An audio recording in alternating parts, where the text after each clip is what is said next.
Hey there, are you team ocean cruise or team river cruise?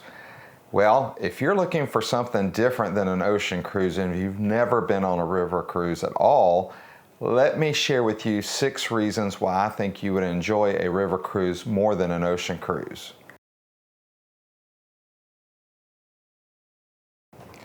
Hi, this is Trey with Trey Tracy Travel, and I'm a travel advisor who specializes in ocean and river cruises. And while I love both forms of travel, I really enjoy river cruises and talking about them with my clients. So here are 6 reasons why I think river cruises are better than ocean cruises. And let's get started.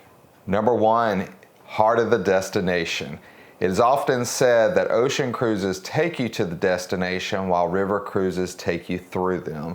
And I feel like that's pretty accurate and spot on description because those rivers run right through so many cities and so many beautiful countries, and you just step off the ship and you're right there in a lot of cases the heart of that city. The vibrant, you feel the vibrant culture, the history just as soon as you step off that ship. And that's just not something you often feel when you get off of the ocean cruise. Yes, ocean cruises, you're getting off the port and you've got that port city and stuff, but it's not the same feel as you get when you're getting off the ship on a river cruise. Number 2, size of the ship. Unlike an ocean cruise, which is like a floating city, obviously a river cruise ship cannot be that large because of the body of water in which they're having to navigate.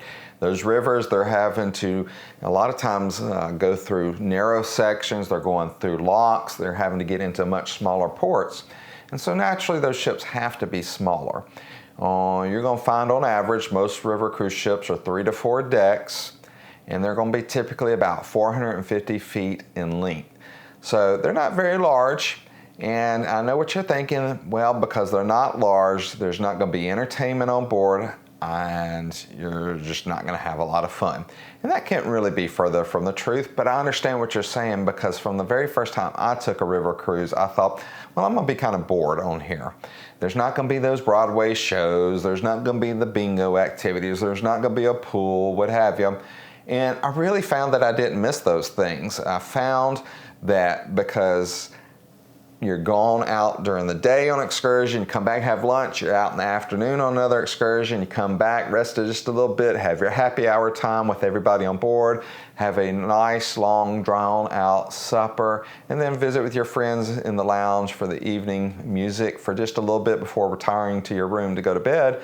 You really didn't have time to go to Broadway shows. You didn't have time to be looking for that swimming pool. So I really found that it was okay that those things were not on board.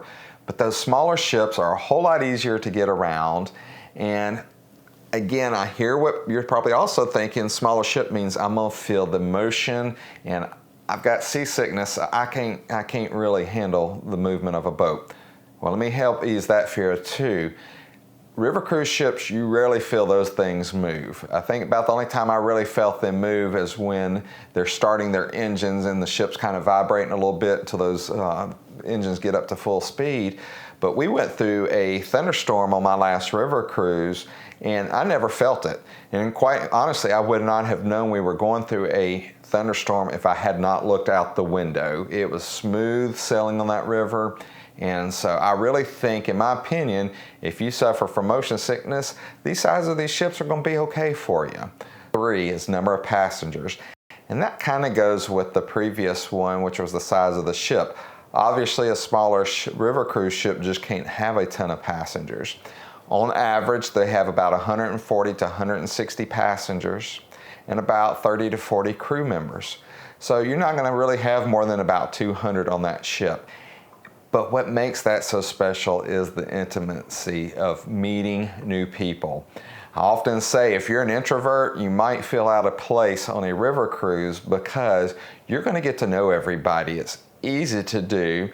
You get to where you kind of make friends with people on those cruise ships, on those river cruise ships that is, and you get to where you want to sit at dinner with them. You might partner up with them to go out on an excursion, and that is one of the neatest things that I feel like you don't get quite as well on an ocean cruise that you can on a river cruise.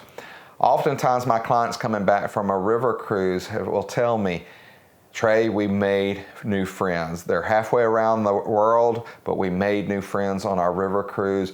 We're already communicating before we even got back home. We're thinking, where can we go and meet up and travel together again? Isn't that what travel really is about? Making those new friends, enjoying experiences together. Now, before we continue, if you're finding value out of this channel, go ahead and hit the like button below. And I have one more small favor to ask. Go ahead and hit subscribe. It costs nothing to subscribe to this channel, but you would go a long way in helping support my travel business, and it just means the world to me. And you're going to get travel news, travel tips, destination information, whatever I can share with you on this channel, I'm happy to do so. But go ahead and click that subscribe button right now. Now, continuing on, number 4 is the length of time that you're in port. Now, to me, one of the downsides about visiting ports on a ocean cruise is that oftentimes you're probably only in port maybe 6-7 hours, and then you've got to hurry on to the next port. Well, that's not the case with river cruises, because oftentimes that ship is just merely going up to 1 or 2 towns down the river, and that means you get to be in that port a whole lot longer. Oftentimes you're going to be there from almost sunup to sundown. Now, sometimes certain itineraries, they're going to have you come back on ship around lunchtime, and they're going to move down to the next port, but then you're going to get off again. So I really feel like the fact that on a river cruise, because you are in port so long, that you get to experience more.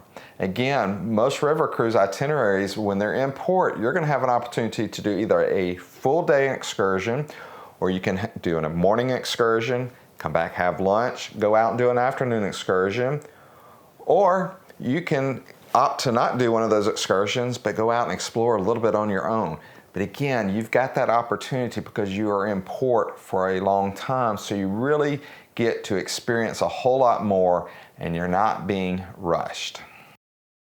Number 5, drinks are included. Now, I know this one can be kind of important for a lot of you, especially when you go on ocean cruises, you're wanting that beverage package. And let's face it, those beverage packages are expensive. I think when the math is done, you really have to have about 15 drinks a day to make that drink package worth it. And I don't know many people who can, nor should any of us, drink that many drinks in a day's time. But nonetheless, on river cruises, most river cruises, your drinks are included. Now, they can be limited. Like, for example, the cruise line that I love to go on is Avalon Waterways. Well, for them, the drinks are included during the happy hour, and they're also included during the evening meal. Anytime outside of that, they do have a charge. But for most people, that happy hour and that evening meal time, that is perfectly enough. So I do feel like you get that value into the river cruise by having those drinks included, that otherwise on an ocean cruise, you would have to pay for a hefty package or pay that hefty per drink fee. Now, before continuing on to the last point, if you are looking for a travel advisor to discuss river cruises or any form of travel, look no further. I would love to help you. You'll find all my contact information in the description below, as well as a link to schedule your complimentary consultation call today. I would love to help you.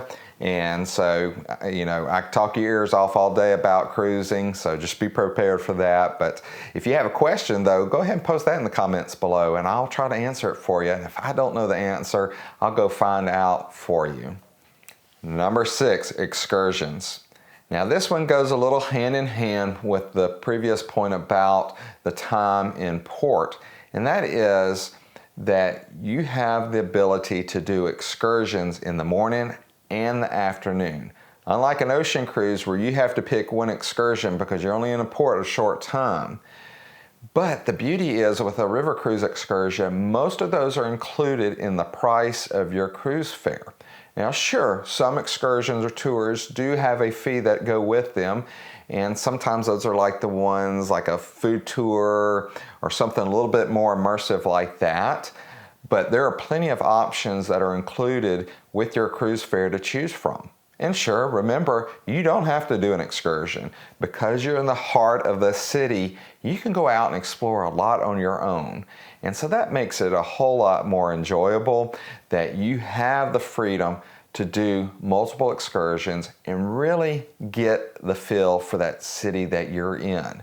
Check out this video above to get my in-depth review of my first river cruise aboard Avalon Waterways as I journeyed on the Rhine River. Now, thank you for watching.